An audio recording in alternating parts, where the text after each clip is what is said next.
Hermanos, buenos días. Gracias, Mona. Vamos a comenzar la reunión este día. Vamos a orar, vamos a tener este tiempo para Dios, para nuestro Señor.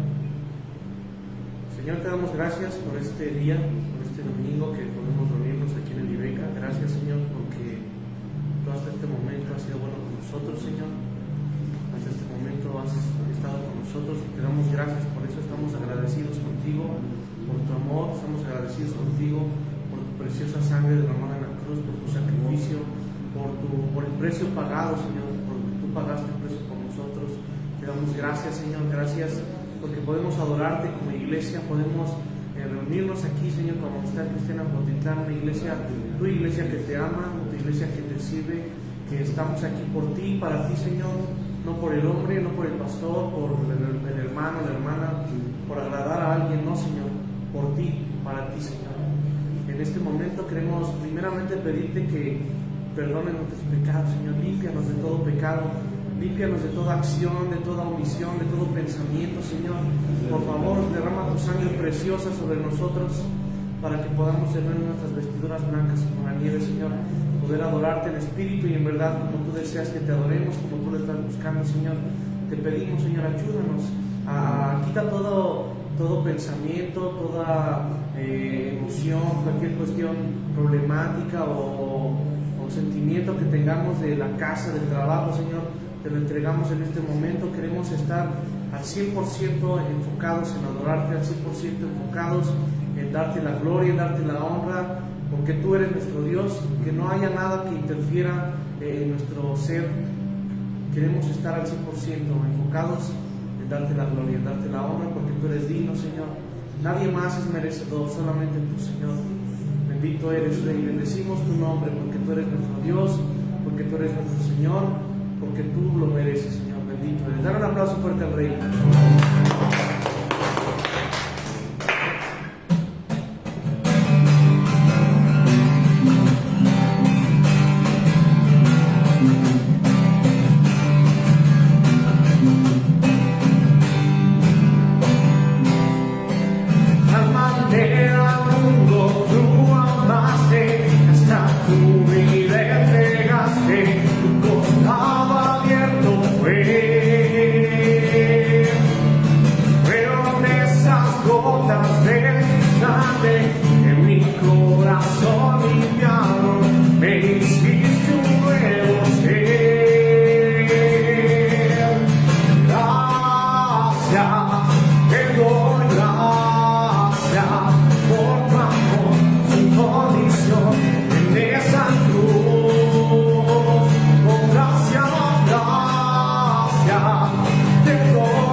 Sin condición en esa cruz.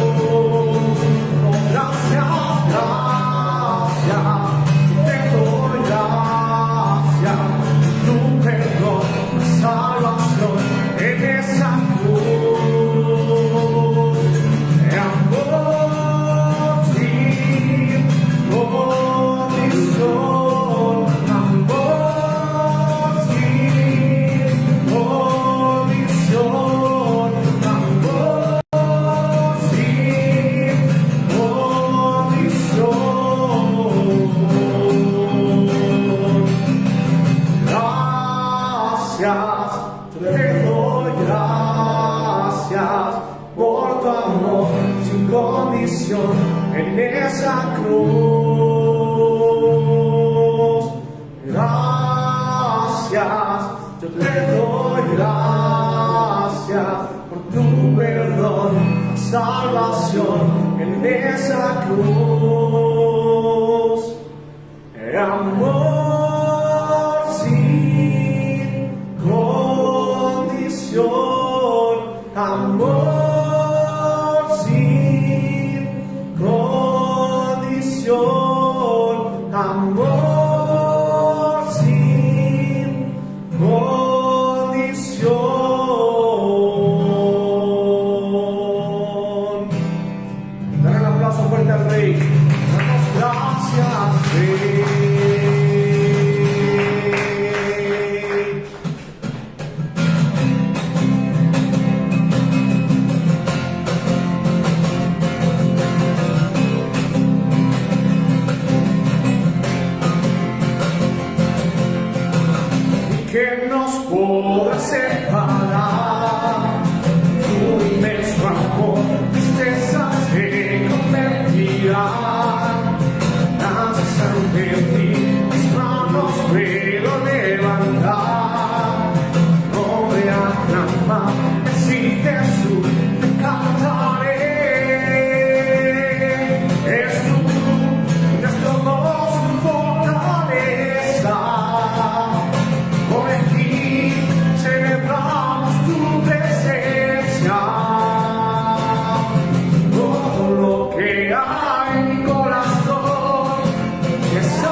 necesitamos usarla solamente a ti, Señor.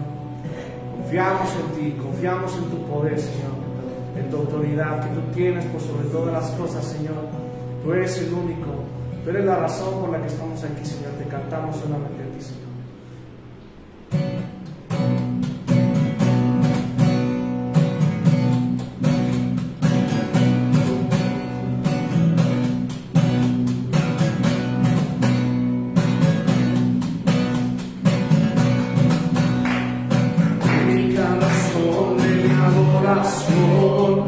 Eres tú, mi Jesús, el único motivo para vivir. Eres tú, mi Señor, mi única verdad está en ti, eres mi luz y mi salvación. Mi único amor eres tu Señor, y por siempre te alabaré.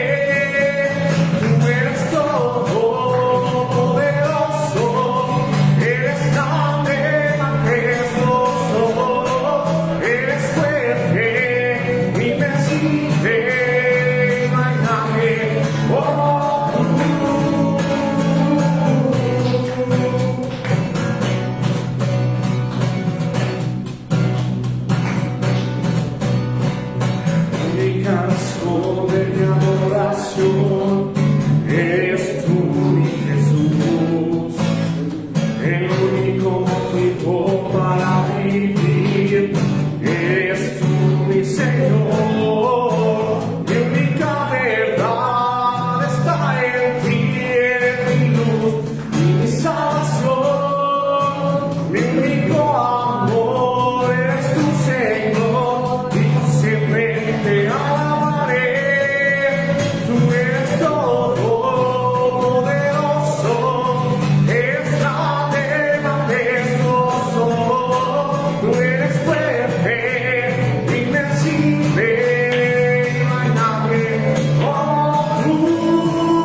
Tú eres todo poderoso, eres grande, majestuoso. Eres fuerte, invencible, y no hay nadie como tú.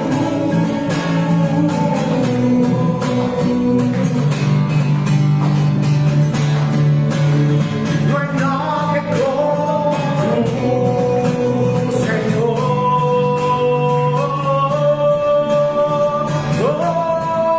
Tú eres todo poderoso, eres grande, majestuoso.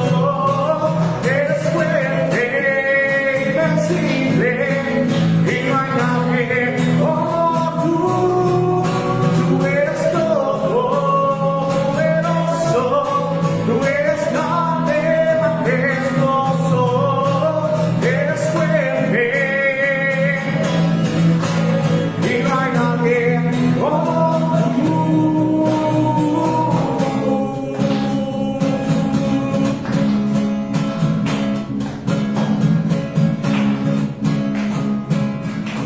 Dale un aplauso fuerte al Rey. Nadie como tú, Señor.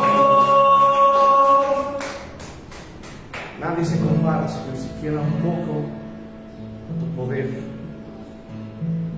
Tú eres el Rey de los cielos, Señor. Eres el creador del universo entero, Señor. El hacedor. Con tu inteligencia y sabiduría, Señor, formaste todas las cosas, Señor. Tienes el control sobre cada una de ellas, Señor. Sabemos que tú tienes, Señor, esa autoridad. Sabemos que tú tienes ese control, Señor. Confiamos en ti. Rey de los cielos eres tú, Señor. Glorioso Salvador, nuestro Redentor, Señor. Nuestro Señor, nuestro Salvador eres tú, Señor.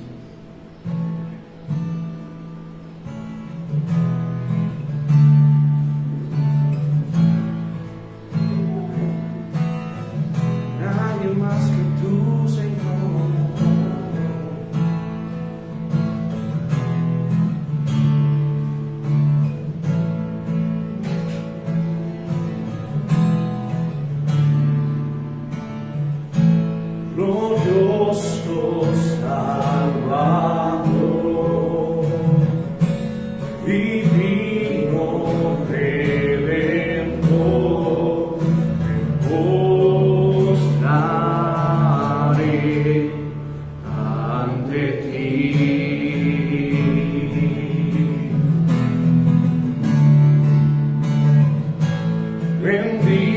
Santo Hijo de Dios, hermoso Rey de Sion,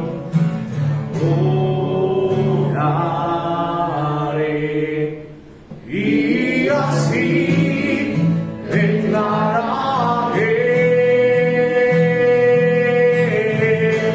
eres Rey de los cielos, eterno Dios, exaltado por siempre, Jesús Señor. Tú gobiernas en toda la creación, oh Cordero inmolado, eres Señor. Las naciones enteras se postrarán y tu nombre por siempre bendecirán. Oh, los siglos tu gloria nos llenará y veremos tu fuerza y majestad.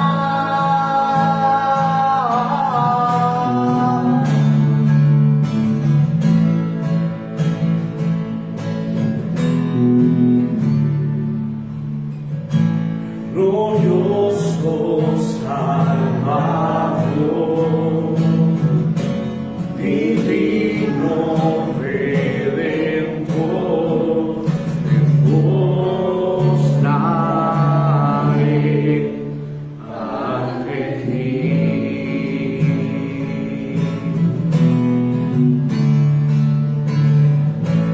Bendito mejor en Dios, hermoso Rey de Sion, adoraré y así declararé: eres Rey de los cielos, eterno Dios, exaltado por siempre, Jesús Señor. Tú gobiernas en toda la creación, oh Cordero inmolado, eres Señor. Las naciones enteras se postrarán y tu nombre por siempre bendecirán. Oh, los siglos tu gloria nos llenará y veremos tu fuerza y majestad.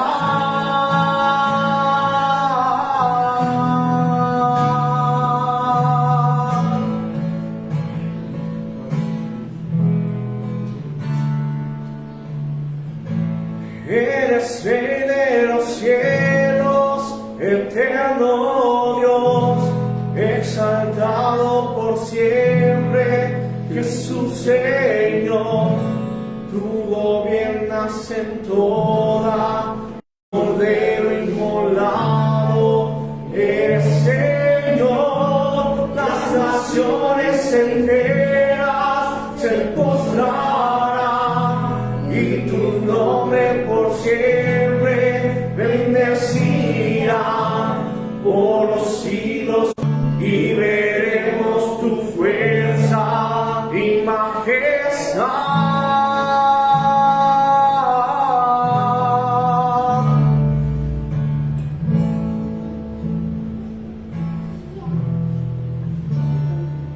Tú eres el Rey, tú eres el Rey, Señor,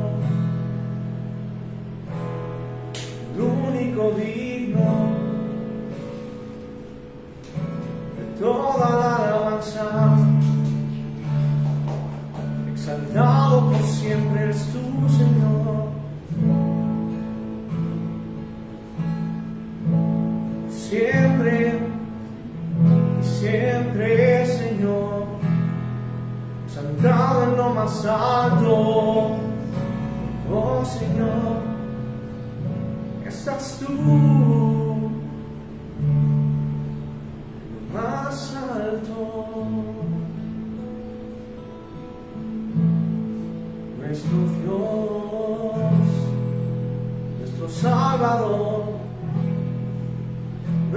torre fuerte en que confiamos, al único que cantamos Hosana, Señor. Bendito eres tú,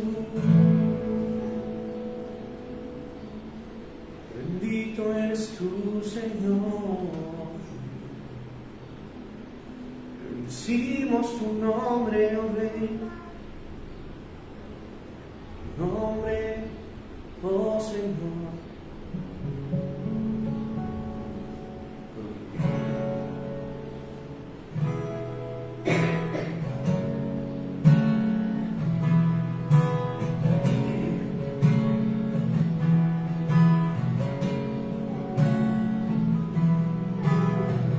Fuerte es el nombre del Señor. Fuerte es el nombre del Señor.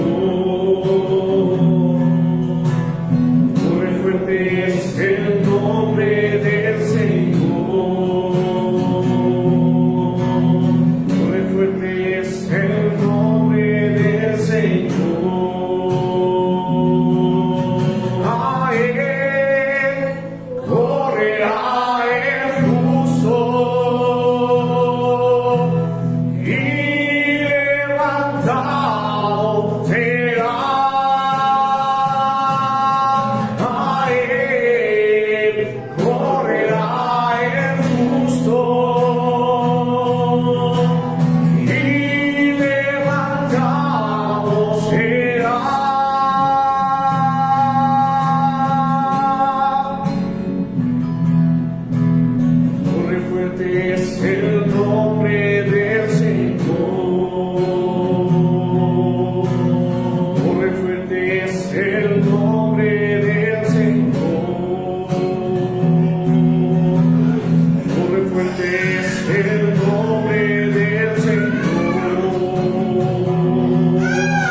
Entro en un lugar más alto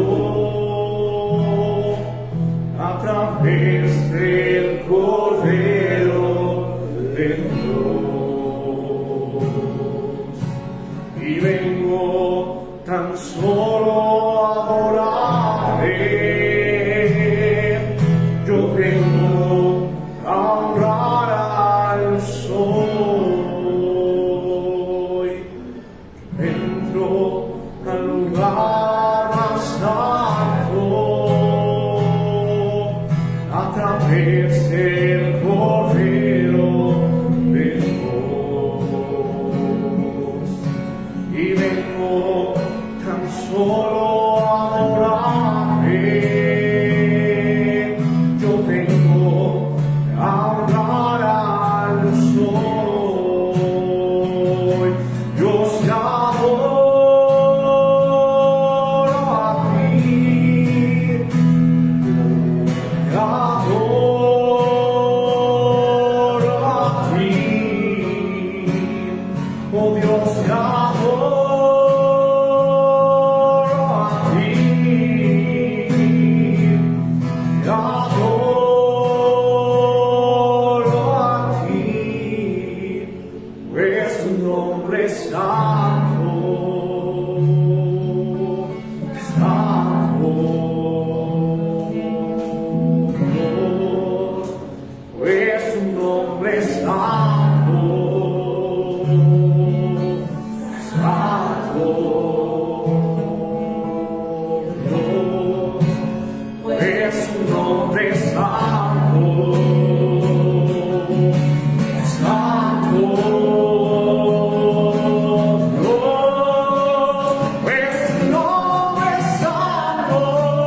Santo Rey.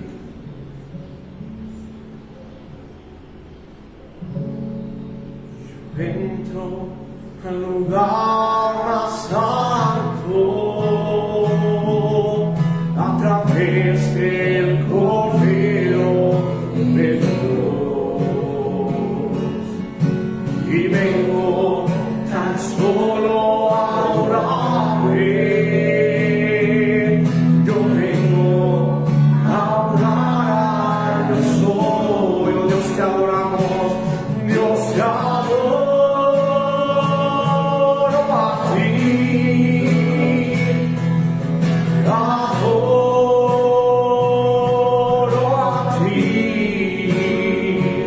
oh Dios, te adoro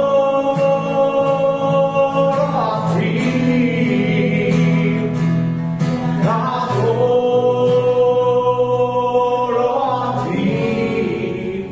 Pues tu nombre es santo, es santo, Dios, pues tu nombre es santo, santo, Dios, pues tu nombre es santo,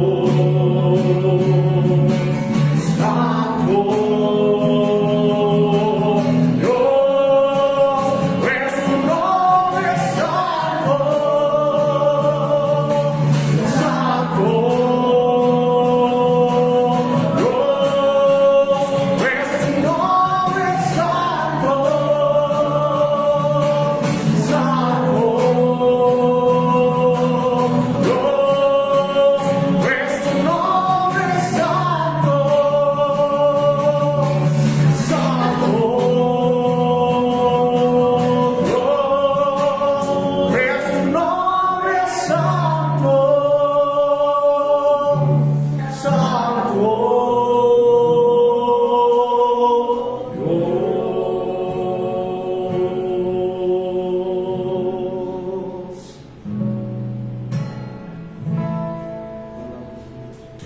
Santo es tu Señor, digno de toda alabanza. Vive santo eres tú, Señor, nadie más, solo tú, Señor. Damos toda la gloria, toda la honra, todo poder, alabanza es a ti, Señor, al único Rey,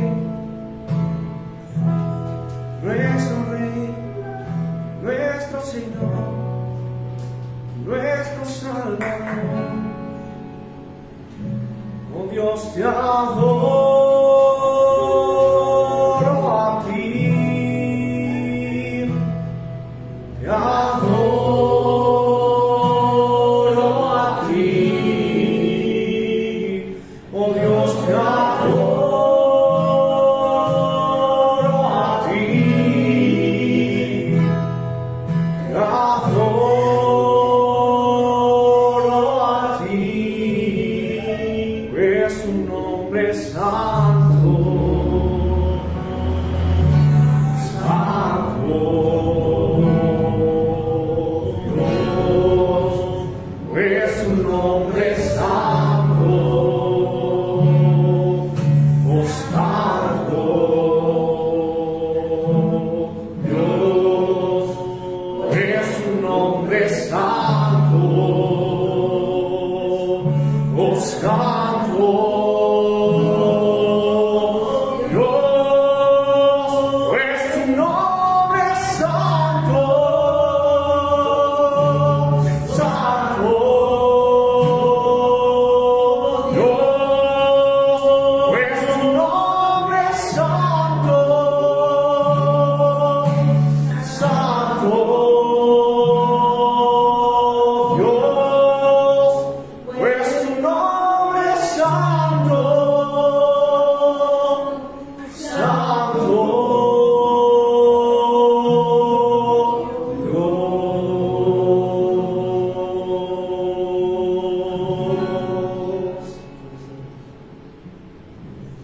Santo eres tú, nuestro Rey.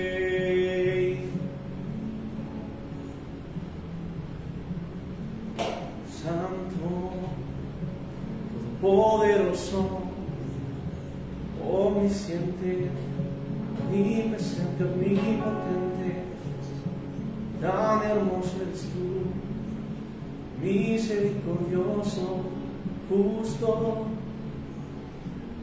bondadoso eres tú, Señor, nuestro Rey, digno y santo. Tú eres digno y santo, Señor. Merecedor de toda alabanza y toda adoración, Señor. Recibe nuestra oración. Fumamos tus pies, Señor. Fumamos tus pies, Rey. Damos gracias, Rey. Gracias por el regalo de tu presencia en este lugar, Señor. Gracias por la oportunidad que nos das como iglesia de adorarte unidos como hermanos, de adorarte como iglesia, Señor, de rendirnos ante ti. Gracias te damos por inclinar tu oído a nosotros, Señor. Gracias te damos, oh misericordioso Rey. Toda la gloria es para ti, Señor. Bendecimos tu nombre. Bendito eres tu Rey. Bendito. Dar un aplauso fuerte al Rey.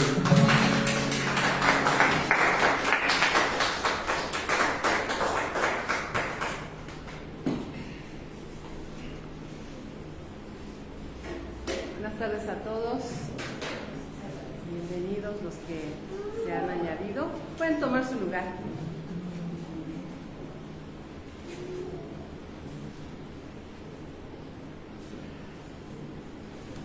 Pues tenemos un bonito día, caluroso, muy caluroso. Y bueno, pues ¿qué les parece que oramos? Tenemos pues algunas peticiones. Vamos a orar por Nacheli Linares, que ha estado en el hospital por una cirugía. Ya ha tenido pues altibajos, o sea, días de fiebre, luego de repente ayer estuvo una mejoría significativa, pero el día de hoy otra vez está con esa fiebre y no retiene nada de su estómago, presión arterial alta. Entonces vamos a orar para que el Señor siga haciendo su obra ahí en ella y que ella sienta la presencia de Dios en su vida. Amén. Dice Mateo 18, 19 y 20, esta palabra dice: otra vez les digo que si dos de ustedes se ponen de acuerdo en la tierra acerca de cualquier cosa que pidieren, les será hecho por mi Padre que está en los cielos. Porque donde están dos o tres congregados en mi nombre, ahí estoy yo en medio de ellos. Y hemos estado orando y en este momento pues estamos juntos, así es que creemos que Dios nos escucha y responde a nuestras oraciones. Amén. Padre, en el nombre de Jesús, en esta mañana yo te doy gracias, Señor, por la vida que nos das, porque hoy nos permites estar reunidos en tu nombre, Señor, y nos das esta promesa, Señor, que dice, Padre, que si nos pusiéramos de acuerdo, Señor, y hoy nos ponemos de acuerdo aquí donde estamos, acerca, Señor, de lo que te estamos pidiendo, y te pedimos por la sanidad, Señor. Te pedimos sanidad para Nacheli Linares, Padre. Sé que tú has estado con ella en esa cirugía, en esa intervención, cada momento, Señor, y oramos, Señor, porque todo, Señor, obstáculo, Señor, que esté impidiendo, Señor, que ella se recupere, Padre, en el nombre de Jesús, Señor, tú lo ates y lo eches fuera. Y Padre, oramos porque tú desates tu sanidad divina sobre ella. Señor, ella te conoce, ella ha estado recibiendo tu palabra, Señor. Yo sé que tu palabra es un bálsamo y es un consuelo en este momento. Y te pedimos, Dios, por esa sanidad, que esa presión arterial se estabilice, Señor, que esa recuperación de ese intestino, Señor, también, Padre, que todos sus signos vitales están en perfecto funcionamiento, Señor. También te damos gracias, Señor, por la reunión de este día, Padre, porque sabemos que tú estás en este lugar y que, Señor, te hemos alabado, te hemos adorado como tú te lo mereces, Padre.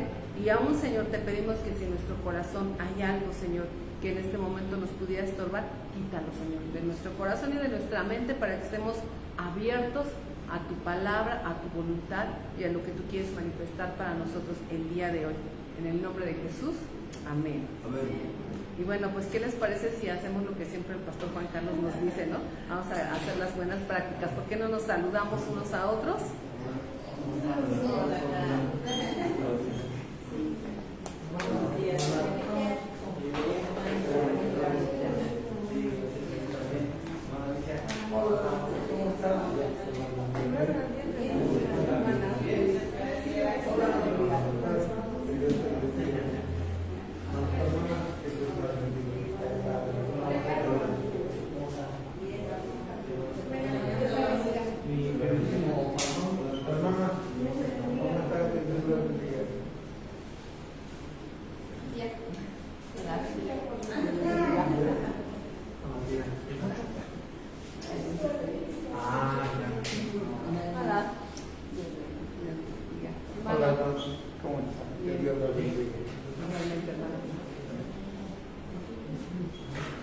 Pues también damos gracias a Dios porque nuestro hermano Roger ya está aquí con nosotros el día de hoy. También el Señor está obrando en él y sanándole, y nos da gusto que esté con nosotros.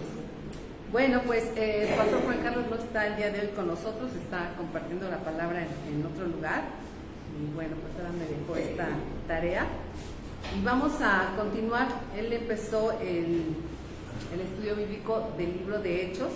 El libro de Hechos, la verdad es que es un libro súper interesante porque es el surgimiento de la iglesia, que llaman la iglesia primitiva, y pues es un libro donde está lleno de obras poderosas, donde está el derramamiento del Espíritu Santo, y la verdad es que estamos empezando, pero yo creo que vamos a aprender cosas muy importantes que nos van a edificar no solamente en la vida personal, sino que nos está mostrando cómo podemos levantarnos como una iglesia fuerte y firme, porque la iglesia de Cristo debe estar preparada en todo tiempo y en todo momento.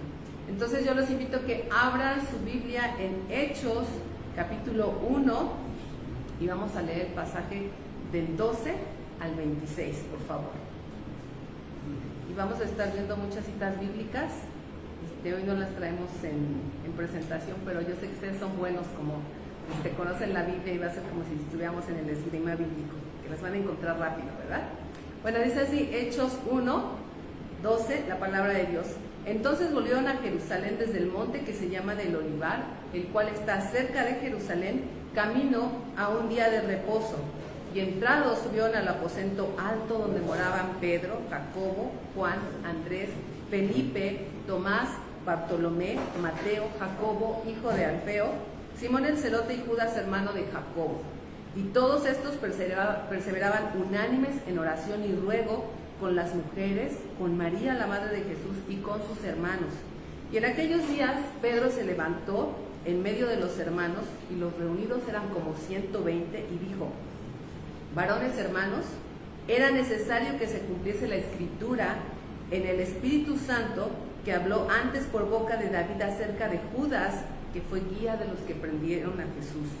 Y era contado con nosotros y tenía parte en este ministerio. Este pues, con el salario de su iniquidad, adquirió un campo, y cayendo de cabeza se reventó por la mitad, y todas sus entrañas se derramaron. Y fue notorio a todos los habitantes de Jerusalén, de tal manera que aquel campo se llama en su propia lengua Acéldama, que quiere decir campo de sangre, porque está escrito en el libro de los Salmos: sea hecha desierta su habitación, y no haya quien more en ella, y tome otro su oficio. Es necesario, pues, que de estos hombres que han estado juntos con nosotros todo el tiempo que el Señor Jesús entraba y salía entre nosotros, comenzando desde el bautismo de Juan hasta el día en que entre nosotros fue recibido arriba, uno se ha hecho testigo con nosotros de su resurrección. Y señalaron a dos: José, llamado Barsabás, que tenía por sobrenombre Justo, y a Matías. Y orando dijeron: tú, Señor, que conoces los corazones de todos, muestra cuál de estos dos has escogido, para que tome la parte de este ministerio y apostolado de que cayó Judas por transgresión, para irse a su propio lugar. Y le echaron suertes, y la suerte cayó sobre Matías, y fue contado con los 11 apóstoles. Amén. Entonces, estamos viendo aquí un tiempo como de transición, ¿no? Porque lo que vieron la semana pasada en los primeros textos del capítulo 1, estamos viendo cómo Jesús se presenta todavía por última vez con los discípulos, se reúne, está en el Monte de los Olivos, y allí Él les da instrucciones de lo que tienen que hacer y les da la promesa del Espíritu Santo. Todavía no llegaba la promesa del Espíritu Santo, pero allí Él les da las instrucciones y les dicen, esperen, dicen, vayan a Jerusalén, ¿verdad? Y ellos ven cómo el Señor Jesús asciende, va a la presencia de Dios y dice que Él va a regresar nuevamente, ¿no? Entonces estamos en ese periodo entre que Jesús ascendió y estamos en el periodo en que va a venir y se va a llevar a cabo esa promesa del Espíritu Santo, el derramamiento del Espíritu Santo.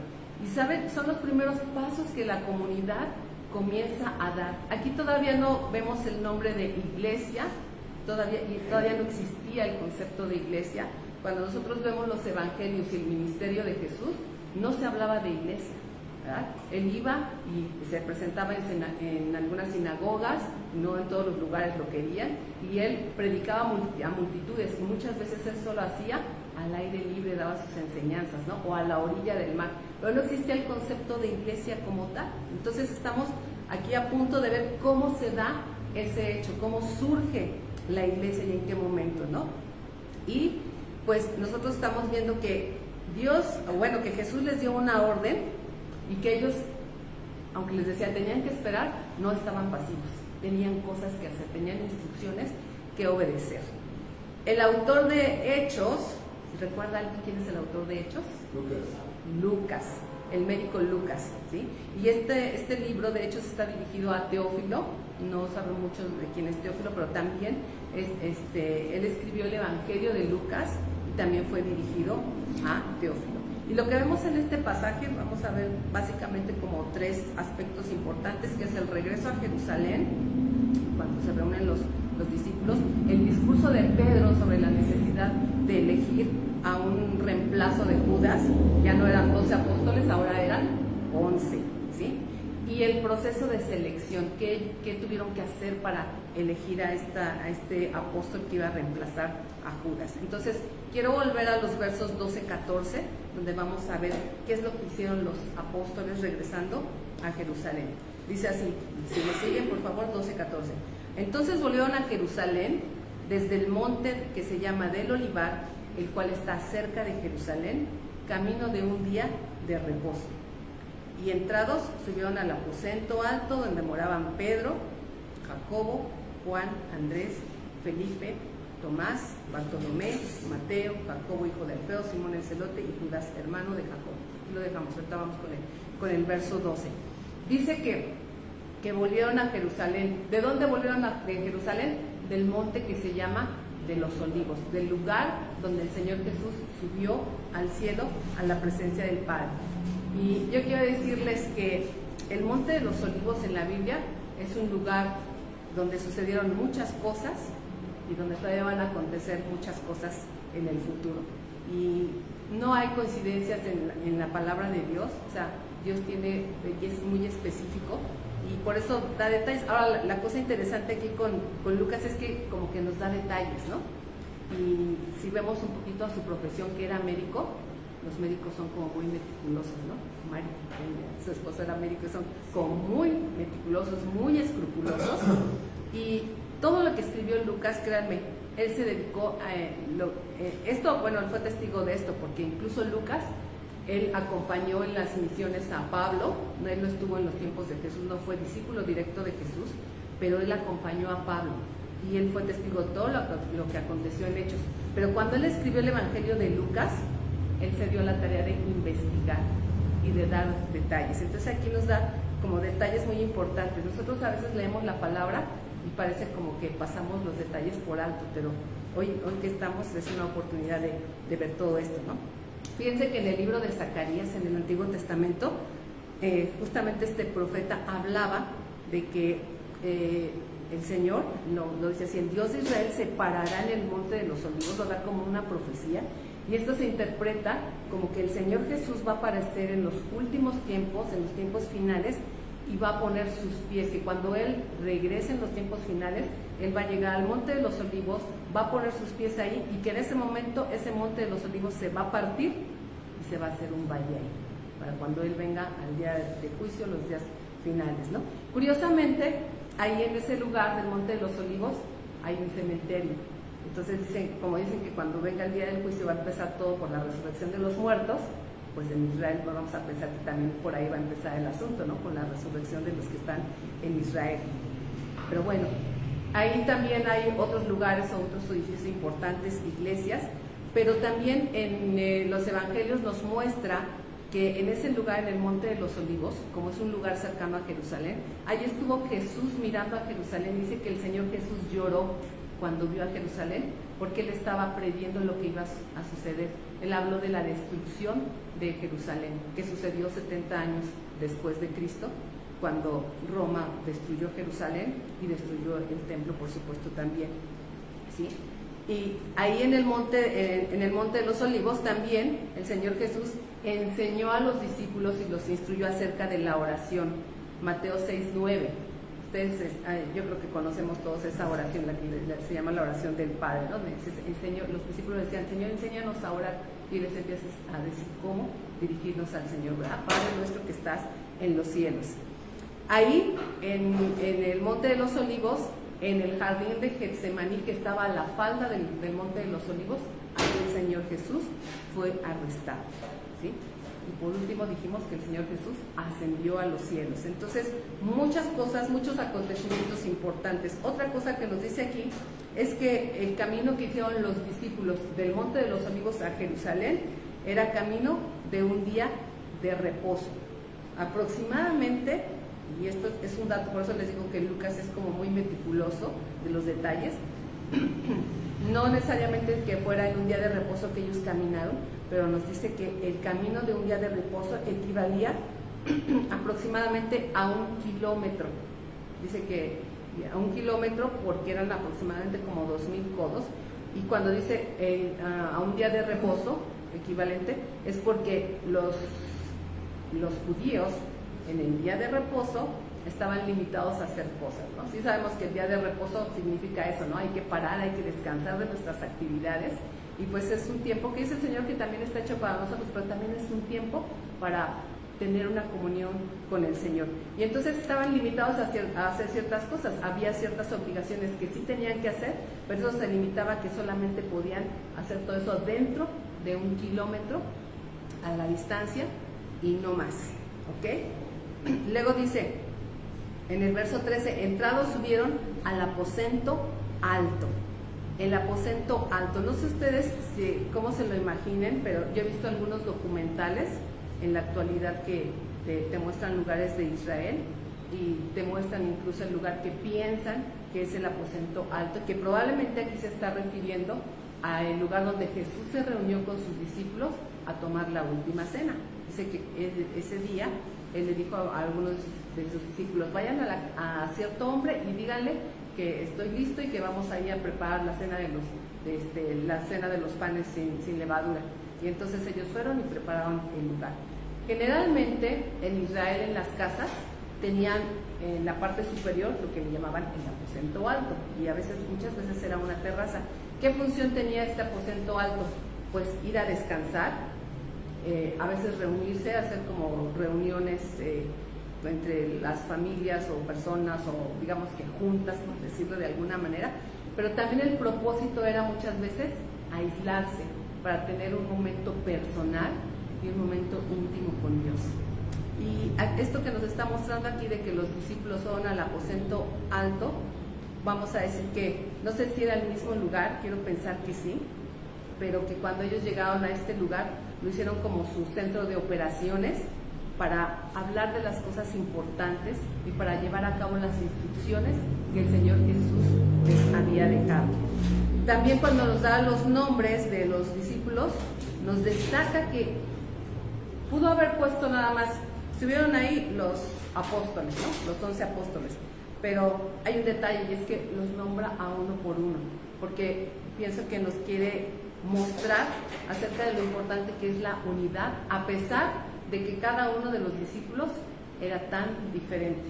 Los miércoles hemos estado llevando a cabo un estudio que se transmite a través de Facebook y estamos hablando de los discípulos, cómo era cada uno de ellos, su carácter y cómo ellos fueron transformados en su caminar con Jesús durante el tiempo que estuvieron con ellos. Totalmente diferentes, unos pasivos, unos arrebatados, etc. Y aquí nos muestra entonces que los discípulos, a pesar de esas diferencias, estaban trabajando en unidad. Y también nos muestra que todas las personas son importantes. Y estamos hablando aquí de que estaban trabajando o tenían cosas en común. De la palabra común surge la palabra comunidad. Y aquí vamos a ver que realmente en los primeros capítulos de Hechos, en lugar de hablar de iglesia, está hablando de comunidad. Y habla de que tenían todas las cosas en común, ¿no? Tenían un mismo sentir, tenían propósito, ¿verdad? Y aquí se reunían ellos a orar. Dice, perseveraban, en el verso 14, perseveraban unánimes en oración y ruego con las mujeres, con María, la madre de Jesús, y con sus hermanos. Perseveraban. Esto habla de tener una actitud constante, no ocasional, no es como que de vez en cuando nos acordemos, sino que ellos ya tenían definido que tenían que orar. Siempre. Ahorita vamos a ver algunas citas bíblicas donde cómo nos dice el Señor que debemos orar, porque esto es importante. Porque les decía yo, estamos viendo cómo va a surgir la iglesia, pero ¿qué tuvieron que hacer los discípulos para que esta iglesia surgiera, ¿no? Y luego nosotros podríamos pensar, bueno, que eran pocas personas, pero estamos hablando, cuando decimos unánimes, quiere decir que están involucrados en un mismo sentir, en una misma decisión, en una misma voluntad de hacer las cosas, ¿no? Yo imagino que se reunían, que hacían un consenso de lo que iban a hacer, de cómo lo iban a hacer y por supuesto orando. Y saben, es muy importante estar y actuar de acuerdo. Estar de acuerdo es importante. Y a veces sabemos que en la iglesia cristiana, pues no siempre se da, ¿no? A veces como que tenemos, justamente porque somos diferentes como los discípulos, y vemos pasajes de la Biblia, de los evangelios, donde los discípulos incluso tuvieron sus roces. Vemos en el libro de Hechos donde Pablo y Pedro también tuvieron sus roces, pero vamos, esto no quiere decir que por eso vamos a dejar de hacer la obra de Dios o que vamos a dejar de caminar juntos, que a pesar de nuestras diferencias hay un punto en común, hay un propósito, ¿sí? Y por ejemplo, yo les preguntaría en esta mañana, y tal vez si no lo tenemos claro, pues es como que el momento de reafirmarlo. ¿Ustedes saben cuál es el texto base que nosotros hemos tomado como la visión de Amistad Cuautitlán? Juan 17:3, ¿no? Juan 17:3, que justamente es como el verso que ponemos siempre al inicio de las presentaciones, ¿no? Que dice a ver, déjenme se los busco. Juan 17:3. Y eso pues lo comentamos porque es importante, hermanos, bueno, pues que ahora lo tomemos y que lo hagamos como parte de nuestra visión aquí en Amistad Cuautitlán. Dice, y esta es la vida eterna, que te conozcan a ti, el único Dios verdadero, y a Jesucristo, a quien has enviado. Esa es la visión de Amistad Cuautitlán, que nosotros demos a conocer a otros al único Dios verdadero y a su Hijo Jesucristo, que ha sido enviado. Y para eso, obviamente, tenemos que orar y tenemos que ponernos de acuerdo para que esto sea posible, ¿verdad? También vemos que la comunidad o el inicio de esta iglesia comenzó como un grupo incluyente. No quise decir hoy inclusiva, aunque incluyente e inclusivo pues es prácticamente lo mismo, ¿no? Pero no quise decir inclusivo porque ustedes saben que esa palabra está de moda y que tiene muchas connotaciones, ¿no? Pero realmente incluyente quiere decir que nadie quede fuera de este propósito y de esta visión, que nadie quede fuera de conocer al único Dios verdadero y a Jesucristo su Hijo. Y esto es las mujeres, es decir, que aquí había mujeres y muchas de esas mujeres sostenían el ministerio de Jesús y por lo que vemos aquí seguían firmes en sostener el ministerio de Jesús. Estaba María, la madre de Jesús, y los hermanos de Jesús, y aún había más gente, porque dice aquí en el verso, bueno, todavía no pasamos al verso 15, pero vamos a hablar y enfatizar la importancia de estar unidos en comunidad y de hacer esta vida de oración. Hay un punto crucial, ¿verdad?, que es que la iglesia se iba a gestar, que les decía yo al principio, no existía en ese momento, pero gracias a ese trabajo, a esas instrucciones que hicieron estos discípulos, estos apóstoles, hoy la iglesia está, y está de pie. Y muchas veces podríamos decir, pues estamos, pero a lo mejor tambaleándonos, ¿no? Pero estamos de pie y todavía podemos afirmarnos más, porque eso es lo que el Señor quiere, ¿no? A veces vemos todo lo que ha acontecido porque el enemigo no descansa, porque el enemigo quisiera destruir la iglesia, y vemos que ahora con esto que ha pasado en la pandemia y con todas estas ideologías, pues el enemigo está atacando, ¿no? Está atacando las familias, está atacando las iglesias, pero la iglesia debe permanecer. La iglesia no es un edificio. Iglesia viene de la palabra griega eklesia, que significa reunión o asamblea. Cuando el Imperio Romano establece su dominio, ¿verdad?, y hace este sincretismo del cristianismo y supuestamente todo el mundo se cristianiza, entonces el concepto de iglesia se refiere a un edificio, a una construcción. Y hay unos edificios preciosos, ¿no? Podemos ver la arquitectura y dices, wow, qué bonitas catedrales, qué bonitos edificios. Y si tú buscas la definición de iglesia, me llamó la atención, porque si vas al diccionario de la Real Academia Española, te dice que iglesia es un edificio, es un lugar donde se reúne la gente. Pero en la Biblia no dice eso. En la Biblia, la iglesia no es un edificio, la iglesia somos las personas que nos reunimos, las personas que tenemos algo en común, las personas que estamos siguiendo a Jesús y que estamos dando a conocer a otros a Jesús, ¿sí? Entonces, eso es algo muy diferente que nosotros tenemos que tener claro. Entonces, la iglesia hizo de la oración, escuchen bien esta parte, la iglesia hizo de la oración su herramienta más poderosa, la oración unánime y perseverante, como un principio de vida para estar firmes. Nosotros vamos a ver en el libro, de hecho, a lo largo de que recorramos los capítulos, y nos vamos a dar cuenta que así específicamente, pues para que la iglesia creciera, no había un lugar específico, un edificio que se hiciera famoso donde dijeran, esta es la iglesia de tal o de cual lugar. En algún momento menciona algunas iglesias más adelante, creo que eso es más bien en el Apocalipsis, porque sí hubo iglesias que fueron fundadas por el trabajo misionero de Pablo, pero en los inicios no había esas como mega iglesias que nosotros en la actualidad conocemos, y que no está mal que haya mega iglesias, creo que no está mal, siempre y cuando cumplamos el propósito de Dios. Seamos una iglesia mega o seamos una iglesia micro, la idea es que nosotros cumplamos el propósito de Dios, ¿sí? Y nosotros lo que vemos es que para que la iglesia creciera, es que los apóstoles, los discípulos, se dispersaron por todos los lugares llegando el Evangelio.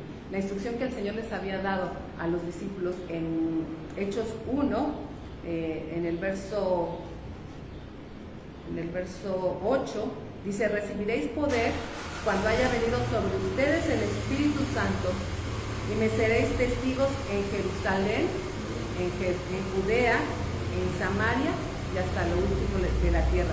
Es decir, el Señor dijo, vamos a empezar por Jerusalén, ¿no? Que fue donde les dijo, ahí van a regresar, ahí van a esperar, van a recibir instrucciones, van a esperar, y cuando se derrame el Espíritu Santo, cuando venga la promesa, entonces ustedes van a empezar a salir a Judea, Samaria y hasta lo último de la tierra. Y así sucedió. Entonces los discípulos, vemos que Pedro se fue para un lado, que Felipe se fue para otro, unos andaban, llegaron por Grecia, por Armenia y muchos lugares. Así fue como se fueron distribuyendo, y sí, se fueron formando grupos, la mayoría de las veces grupos en casa. Esa era la iglesia primitiva, pero era una iglesia muy poderosa.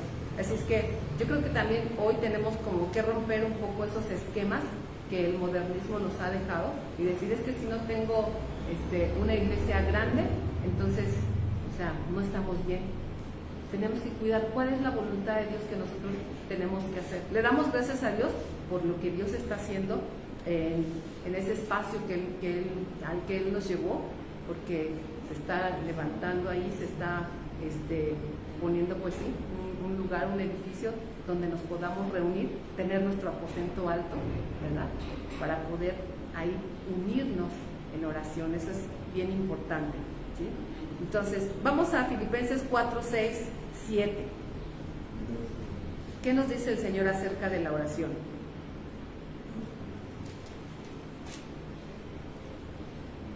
Dice, por nada, ¿ya llegaron ahí? ¿Sí? Dice, por nada estéis afanosos, sino sean conocidas sus peticiones delante de Dios con toda oración y ruego y con acción de gracias. Y la paz de Dios, que sobrepasa todo entendimiento, guardará sus corazones y sus pensamientos en Cristo Jesús. Y sabe, creo que no conozco más época en la que seamos tan fáciles de estar afanosos como en estos tiempos, porque nos han vendido que necesitamos muchas cosas para ser felices, y el hombre está afanado con conseguir esas cosas para ser felices, cuando la vida es tan simple, cuando las cosas más importantes que nos dan la paz, el gozo y la felicidad no se compran con dinero. Y nosotros estamos bien afanosos en eso, no, es que ya no tengo, es que no va a alcanzar para esto, no va a alcanzar para otro, ¿no? O sea, hoy mucha gente está descubriendo que es la gente esa que se llama minimalista, ¿no? Que no se requiere mucho para vivir, ¿no? Hay gente que dice, ay no, yo hasta me compro todas mis playeras del mismo color, ¿no? O ahí estaba Steve Jobs, ¿no? Que no se complicaba la vida con su vestimenta, ¿no? O sea, siempre pantalones de mezclilla, una playera negra, y esa era su vestimenta, ¿no? Y quitamos de problema. La vida puede ser mucho más simple, ¿no?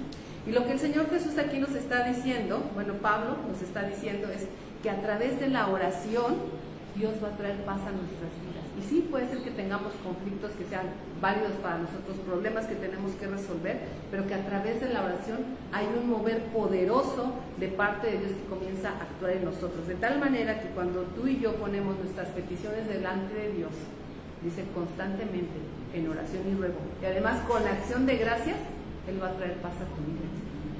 Hay gente que de verdad, o sea, está mal, hasta mentalmente termina mal, mentalmente porque no puede resolver sus problemas, porque no ha ido a Dios. Pero si vamos a Dios, dice que Él nos va a dar la paz, la salud mental que necesitamos. Realmente de esto habla el verso 7, la paz que sobrepasa todo entendimiento, guarda nuestros corazones y pensamientos en Cristo Jesús. Eso es salud mental, hermanos.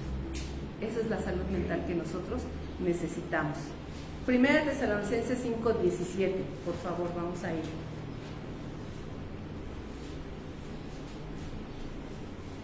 Está bien cortito este verso.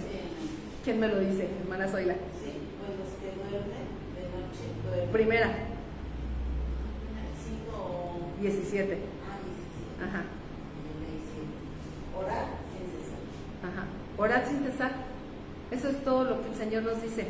Orad sin cesar. Y a lo mejor van a decir, ay no, pues es que eso no se puede, yo tengo cosas que hacer, ¿no? O sea, sí. O sea, no sería como que todo el día nos la pasemos orando en un lugar específico. Ya vimos que el aposento alto era un lugar específico donde donde los discípulos se reunían para tener ese tiempo especial de comunión con Dios. Y tú y yo debemos de buscar cada día tener un tiempo especial, no todo el día porque tenemos cosas que hacer, pero cuando dice orar sin cesar, quiere decir que aunque nosotros estemos haciendo otras cosas, estamos conectados con Dios.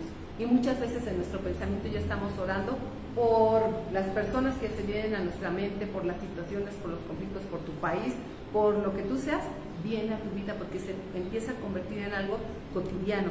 Y también la oración comunitaria se debe de convertir en algo común para nosotros, el orar sin cesar, ¿no? Hay varias estrategias para orar, ¿no? La cadena de oración, el reloj de oración. El reloj de oración funciona donde las personas estamos orando por periodos de tiempo y entonces nunca se deja de orar dentro de la iglesia, ¿no? Las veladas de oración, que tenemos que retomar esa parte.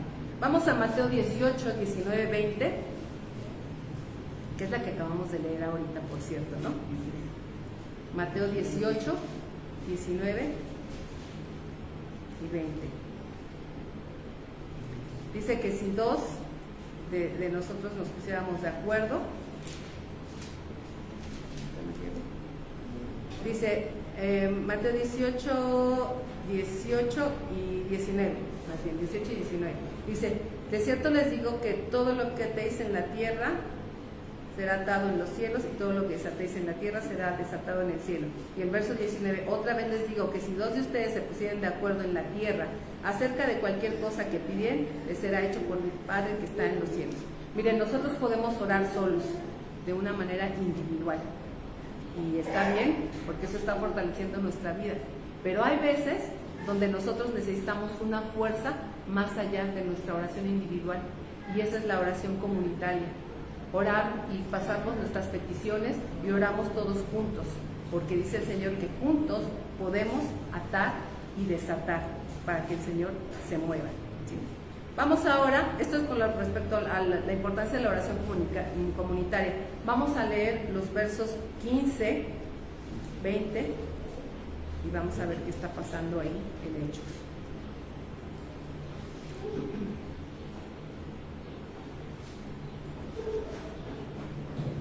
Dice el verso 15, en aquellos días Pedro se levantó en medio de sus hermanos, y los reunidos eran como 120 en número, y dijo, varones hermanos, es necesario que se cumpliese la escritura en el que el Espíritu habló antes por boca de David acerca de Judas, que fue guía de los que prendieron a Jesús. Y era contado con nosotros y tenía parte en este ministerio. Está hablando de Judas. Este pues, con el salario de su iniquidad, porque él vendió a Jesús, adquirió un campo y cayendo de cabeza se reventó por la mitad y todas sus entrañas se derramaron. Y fue notorio a todos los habitantes de Jerusalén, de tal manera que aquel campo se llama en su propia lengua Aceldama, que quiere decir campo de sangre, porque está escrito en el libro de los Salmos, sea hecha desierta su habitación y no haya quien more en ella. Eso está en el Salmo 69, 25. Y tome otro su oficio. Esto está en el Salmo 109, 8. Entonces, dice que en aquellos días, que era el periodo de espera, que los discípulos estaban esperando la venida del Espíritu Santo, y dice que cuando Pedro habló o dijo este discurso, había reunidos como 120 en números. Y nosotros decimos, son muchos, ¿no? O sea, comparado con nuestra iglesia, son muchos, ¿no? Comparado con una mega iglesia, después son poquitos, ¿no? Pero creo que esto hasta es significativo, porque si pensamos un poquito, pues los apóstoles eran 12, y si eso lo multiplicamos por 10, pues eran 120, ¿no? Y no quiero darle aquí como un significado esotérico a esto, pero sí quiero decirles que en el pueblo judío la cuestión de los números tiene mucho significado, pero muchísimo, ¿no? Eso se llama gematría, no es la numerología ni nada de esas cosas esotéricas. Tiene mucho significado, hasta el nombre de las personas tiene un conteo numérico, y eso tiene también mucho significado. Pero lo que voy es a esto, que esto se refería que la multiplicación se estaba dando, que había un gran mover, que se estaba dando una fuerza grande, ¿verdad? Y ya dijimos, la multiplicación no necesariamente significa que va a haber una mega iglesia en construcción, pero sí una mega iglesia que en cuanto más conozcan de la palabra de Dios, quien más conozcan a Jesucristo, ¿verdad?, tendrán la bendición de ser llamados hijos de Dios. Y entonces estamos viendo que la dispersión que se estaba dando es lo que estaba llevando a la multiplicación, ¿sí? Entonces vemos que Pedro se estaba basando además en las escrituras para hablarles a esta comunidad. Eso es bien importante, ¿no? Estaba hablando del cumplimiento profético de lo que sucedió con Judas, que no fue una simple casualidad que Judas haya traicionado al Señor Jesús. Y esto yo sé que es como un tema a veces un poquito que puede entrar en controversia, ¿no? Porque muchos van a decir, bueno, es que entonces ya estaba predestinado, ¿no?, para que traicionara a Jesús. Entonces pues ya estaba profetizado, mas no estaba predestinado Judas mismo a que él tuviera que traicionar a Jesús y perderse, porque déjenme decirles que cuando la Biblia habla de Judas, incluso en el Evangelio de Juan, es nombrado como el hijo de perdición. Y está hablando del espíritu que él tenía en cuanto al pecado y a la iniquidad, porque la única otra parte donde nosotros vemos que se nombra o se llama hijo de perdición a alguien es en Apocalipsis, cuando se está refiriendo al anticristo, ¿sí? Entonces se estaba refiriendo al espíritu que había en Judas, ¿sí? Y que se estaba cumpliendo proféticamente, no porque él estuviera destinado, o sea, como decir, ya Judas estás perdido, sino porque había iniquidad en su corazón, ¿sí? Y hay varios pasajes de los que podríamos hablar al respecto. Cuando el Señor Jesús estuvo en la casa de Simón el leproso, que María fue y quebró ese frasco de alabastro para ungir sus pies, dice que Judas, así como medio enojado, dijo, ay, ¿por qué desperdician ese perfume? Mejor se lo deberíamos de dar a los pobres, ¿no? Pero el Señor Jesús dice que él sabía por qué decía eso. Dice que sabía que su corazón no estaba bien. Realmente no es porque él fuera una persona bondadosa, sino porque el Señor Jesús sabía que él sustraía los dineros, que él se robaba los dineros. Y cuando estamos hablando de iniquidad, que es como el carácter con el que se describe a Judas, iniquidad, nos estamos refiriendo a que hay una rebelión en contra de la voluntad de Dios, a que no estás de acuerdo con lo que Dios dice, a sus mandamientos. Y en realidad eso es lo que pasaba con Judas, cuando él decía, ¿por qué se desperdicia esto? Y él no estaba viendo el propósito por el cual Dios iba a la muerte. O sea, él realmente no le gustaba, o sea, muchas veces las cosas como se hacían, porque él siempre pensaba que tenía una mejor forma de hacer las cosas. Y cuando estamos hablando de iniquidad, también estamos hablando de que se distorsiona la verdad y la bondad, ¿no? O sea, él decía, es que es para los pobres, pero no era el verdadero propósito, ¿no? Jesús conocía el corazón de los hombres, porque si pensamos que Jesús no lo sabía, lo sabía. Dice en los evangelios, dice, y Jesús conocía el corazón de los hombres. Sabe cuáles son las intenciones del corazón, sabe qué es lo que pensamos y sabe qué es realmente lo que nos mueve. Y lo dijo aquí en el aposento alto en la última cena, dijo, uno me va a traicionar. Ya sabía quién era, ¿no? Y cuando nosotros preguntaron, y hasta lo dijo, el que moja el bocado conmigo, ese es. Todavía pienso que era como una advertencia para que Judas pudiese arrepentirse, ¿no? Pero vamos, no sucedió, y aquí está hablando Pedro de este acontecimiento, lo que sucedió y por qué ese apóstol, entonces, pues desacompletó a los 12 apóstoles, ¿no? Entonces, estamos viendo que Pedro estaba asumiendo el liderazgo, fíjense, de los apóstoles que estaban ahí reunidos, de los 11, Pedro estaba asumiendo el liderazgo. Pedro estaba llevando a la comunidad, le estaba diciendo, tenemos que orar, tenemos que hacer esto, y estaba tomando la dirección y enseñándoles basado en la palabra de Dios. Esto es bien importante, hermanos, que estemos fundamentados en las Escrituras. Y tal vez ustedes me van a decir, bueno, pues nosotros no somos líderes, ¿no? Líder es el pastor, ¿no? Líder es David que lleva la alabanza, ¿no? O líder el que, no sé, el que está dirigiendo la oración de la iglesia. Pero ¿saben una cosa? Un líder es alguien que da un testimonio. Es alguien que transmite a otros una manera de ser, que transmite a Jesucristo. Y si tú, con tu forma de vida, con tu estilo de vida, ya estás mostrando que Jesús vive en ti y que eres diferente, pues tú ya eres un líder. Ahora, nuestra idea de líder también a veces ha sido como trastocada o cambiada, porque para nosotros líder en el mundo es una persona wow, superpoderosa, famosa, ¿no? O sea, que puede lograrlo todo, ¿no? Y que tiene mucha gente que le sirve y que le rinde. Pero el liderazgo de acuerdo a la Biblia es servicio. Eso dijo el Señor Jesús. Dijo, yo vine a servir, no a ser servido. Y eso realmente es el liderazgo, ¿no? Entonces vemos a un Pedro tomando así la batuta con la comunidad, con esa gente que comenzaba, pero en realidad era un hombre que estaba sirviendo. Y fíjense, estos inicios, la verdad es algo que Dios estaba moviendo, porque los discípulos, cuando el Señor Jesús fue a la cruz, esa noche que lo arrestaron, dice que todos los discípulos huyeron, porque tuvieron miedo, ¿no? Porque les entró temor, les entró confusión, porque ellos habían estado con Jesús. Y tal vez nosotros nos podemos cuestionar, ay, pero ¿cómo? Si estuvieron con Jesús, directamente fueron enseñados por Jesús, ¿cómo es posible que hayan dejado al Señor Jesús o lo hayan abandonado? Pero a veces la presión es fuerte. Y yo digo, pues igual yo también hubiese hecho lo mismo, ¿no?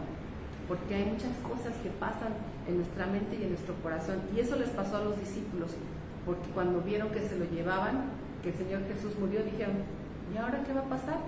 Todo lo que nos dijo, todo lo que nos enseñó, ¿qué va a pasar? Ellos creían que su líder era un líder político que los venía a liberar del dominio del Imperio Romano. Y cuando vieron que no sucedió así, pues no sé si tal vez hasta hubo frustración en ellos y todos se dispersaron. Pero cuando el Señor vuelve a tener estos encuentros con ellos, cuando les vuelve a recordar que incluso Él les dijo, mi reino no es de este mundo, ¿verdad? Y les empieza otra vez a recordar el propósito, porque ya lo sabían, pero ¿saben qué, hermanos? A veces es fácil olvidar lo que el Señor ya nos ha dicho. Es fácil, por eso es que tenemos que estar constantemente ligados a la palabra de Dios, porque es fácil olvidar lo que el Señor ya nos ha mostrado alguna vez o nos ha revelado, ¿no? Cuando decimos, ay, es que cuando en mi primer amor yo hacía esto y aquello, sí, pero ¿por qué ya no lo hacemos? Porque nos olvidamos de eso, ¿no? Entonces, ahora que los discípulos vieron que Jesús resucitó, para ellos fue como que les cayó el 20, eso, o sea, les volvió a dar ese ánimo, esa pasión, su corazón se encendió y todavía no llegaba el Espíritu Santo, todavía no llegaba, pero eso les encendió la llama para decir, sí, sabemos cuál es el propósito de Jesús y vamos a seguir adelante. Por eso es que todos debemos conocer las Escrituras, no nada más el que se pare aquí al frente, no nada más es el pastor que tiene la responsabilidad de enseñar, todos debemos de conocer las Escrituras, hermanos, cada día de nuestra vida, porque es nuestro alimento, porque es la revelación, es lo que va a abrir nuestro entendimiento y nos va a abrir la luz y nos va a dar a conocer qué es lo que viene. Muchos, pienso que a veces estamos tan ajenos, tan dormidos y estamos tan enrolados en el estilo de vida, en el mundo que está aquí, que nos olvidamos que no somos ciudadanos de este mundo. El Señor ya lo dijo, no son ciudadanos de este mundo. Su ciudadanía está en los cielos, ¿sí? Soy mexicana, pero soy más cristiana, ¿no? O sea, también como dice la palabra, mi reino no es de este mundo. Pero a veces nos olvidamos y nos comportamos más como la ciudadanía terrenal, ¿no? O sea, como lo hacen todos los mexicanos, ¿no? Ya sabemos que si alguien va a decir algo de los mexicanos, va a decir muchas cosas, ¿no? Que son dicharacheros, que les gusta cómo hablan. Eso está muy de moda, que todos los que vienen y conocen México quieren hablar como los mexicanos y se sienten wow diciendo todas las palabras que los mexicanos dicen, ¿no? Pero Dios no nos ha llamado a eso a nosotros, ¿sí? A nosotros nos ha llamado a ser diferentes y por eso tenemos que conocer las Escrituras. Vamos a 2 de Timoteo 3:16, verso 17.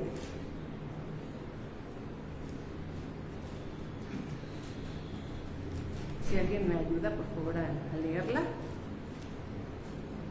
2 de Timoteo 3:16, 17.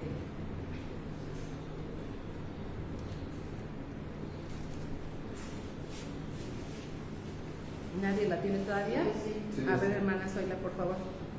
Toda la Escritura es inspirada por Dios y útil para enseñar, para redarguir, para corregir, para instruir en justicia, a fin de que el hombre de Dios sea perfecto, enteramente preparado para toda buena obra. Amén. Dice que es inspirada por Dios para enseñar. ¿A quién le va a enseñar? ¿Al pastor? ¿Al maestro de los cursos bíblicos?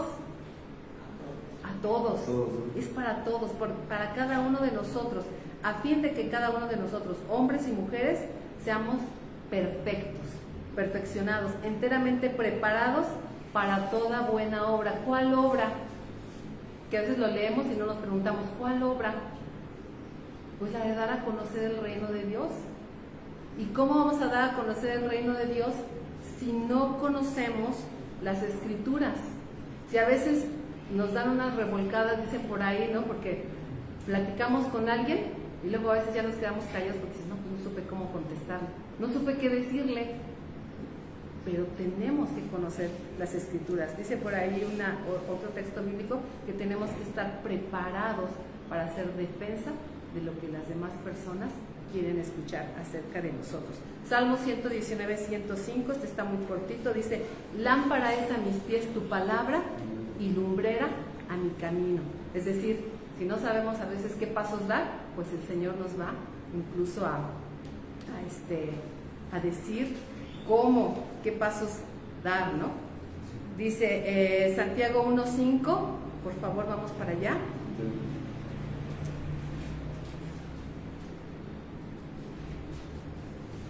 Dice: y si alguno de ustedes tiene falta de sabiduría, pídala a Dios, el cual la da a todos abundantemente y sin reproche.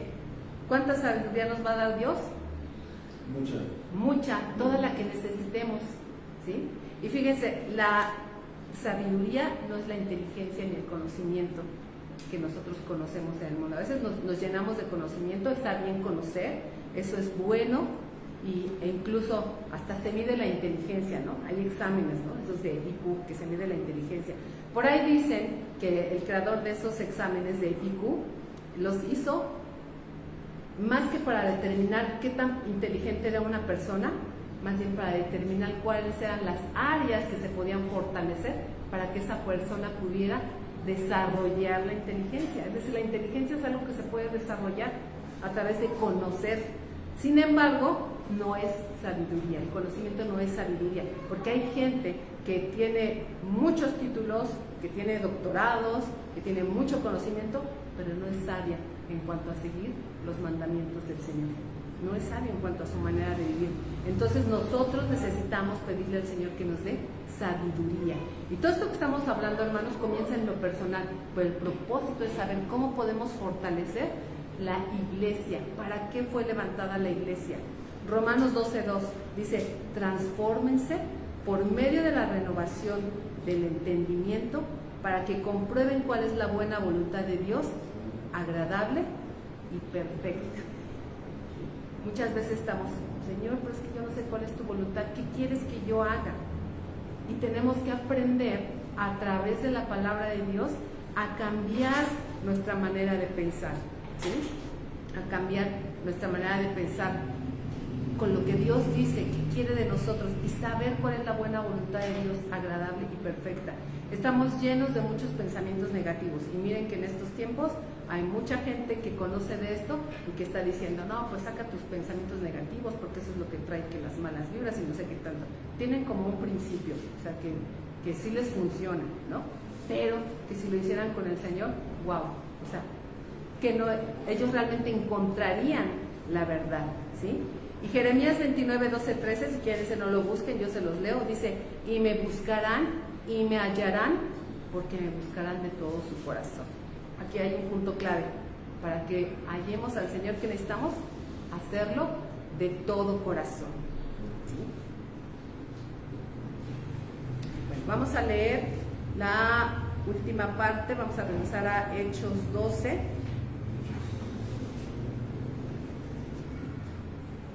Hechos 1, perdón, versos 21 y 26.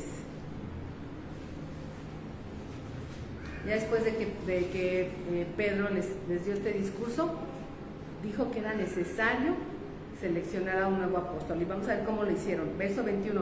Es necesario pues que de estos hombres que han estado con nosotros todo el tiempo que el Señor Jesús entraba y salía entre nosotros, comenzando desde el bautismo de Juan hasta el día que de entre nosotros fue recibido arriba, uno sea testigo con nosotros de su resurrección. Es decir, ¿cuáles eran los criterios para escoger a esta persona que tenía que reemplazar a Judas? Que hubiera sido un testigo de Jesús, que hubiera estado involucrado en el ministerio de Jesús, ¿sí? Y dice, desde que el Señor Jesús fue bautizado por Juan hasta que el Señor Jesús ascendió a los cielos. Y dice que había dos candidatos. Vamos a ver, verso 23. Señalaron a dos: José llamado Barsabás, que tenía por sobrenombre Justo, y a Matías, ¿sí? Es decir, estos hombres eran de los que se contaba entre los 70 discípulos. Si han visto ahí en los evangelios, dice que el Señor los mandaba de 2 en 2, también a ellos, a predicar y a sanar enfermos, y dice que muchos hacían cosas poderosas en el nombre de Jesús. Luego verso 24, y orando, dijeron: tú, Señor, que conoces los corazones de todos, muestra cuál de estos dos has escogido. Está hablando de la importancia de que cada vez que nosotros tomamos decisiones, tenemos que buscar la dirección divina. Y vamos a ver también que aquí en el libro de Hechos nos muestra que también toda esta comunidad oró para los que salían a los viajes misioneros. Cuando salieron Pablo, Bernabé, oraron hasta por los diáconos. Aquellos, dice, es necesario que se sirvan las mesas, o sea, para repartir la comida a las viudas. Hasta por esos diáconos oraron para que el Señor les mostrara quiénes eran, porque dice que esos hombres tenían que ser personas de testimonio. Entonces, creo que eso es bien importante que nosotros lo tomemos en cuenta, porque hasta el servicio que hacemos, hermanos, que eso es a veces algo que pensamos que para que nosotros hagamos un servicio tiene que ser algo importante, no sé, a los ojos de que tengan reconocimiento, no sé, a veces lo pensamos así, pero dice el Señor que si hasta hacemos cosas que nos parezcan mínimas, esas cosas, dice que el Señor requiere que tengamos un buen testimonio y que estemos consagrados al Señor para hacerlo.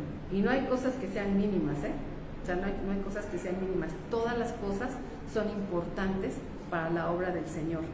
Y luego aquí dice algo interesante que nos va a sonar tal vez, no sé si lo has visto y a lo mejor de repente te has quedado con la duda, pero dice en el verso 25, para que tome la parte del ministerio y apostolado del que cayó Judas por transgresión para irse a su propio lugar, y les echaron suertes, y la suerte cayó sobre Matías y fue contado con los 11 apóstoles.